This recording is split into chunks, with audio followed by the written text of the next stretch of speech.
എന്താണ് റമളാനിൽ നന്നായി ഒരുങ്ങണോ? എങ്ങനെയാണ് ഒരുങ്ങേണ്ടത്?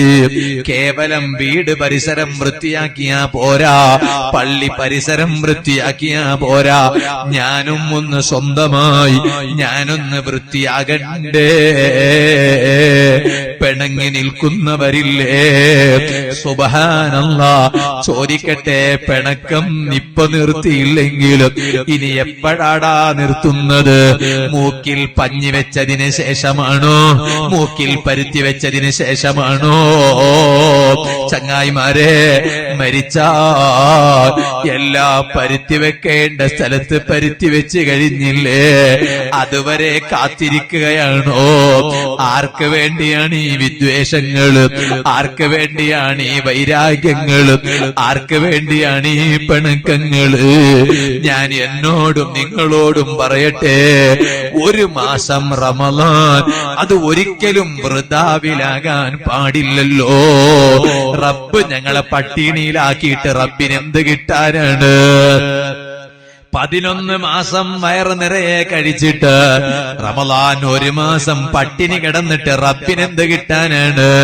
അതുകൊണ്ടല്ലേ ഹബീബായ അഷ്റഫുൽ ഖൽഖ് സ്വല്ലല്ലാഹു അലൈഹി വസല്ലം തങ്ങൾ പറഞ്ഞത്, കമ്മിൻ സുവാമിൻ, എത്ര നോമ്പുകാരില്ലേ, ലൈസ ലഹും ഇല്ലൽ ജൂഉ വൽ അതുശു, അവർ നോമ്പ് നോക്കിയിട്ട് ഒരു പ്രയോജനവുമില്ല, ഒരു ഫലവുമില്ല. എന്തേ കാരണം? ആ നോമ്പ് നോക്കിയിട്ട് അവർക്ക് കിട്ടിയത് കേവലം വിശപ്പ് മാത്രമാണ്. ഒരു മാസക്കാലം വിശന്നിരുന്നു എന്നല്ലാതെ, ദാഹിച്ച് അവശനായി എന്നല്ലാതെ അവർക്ക് ഒരു നോമ്പിന്റെയും പ്രതിഫലം കിട്ടിയിട്ടില്ല. എന്തുകൊണ്ട്? അതേ, മിണ്ടേണ്ടവരോട് മിണ്ടുന്നില്ല.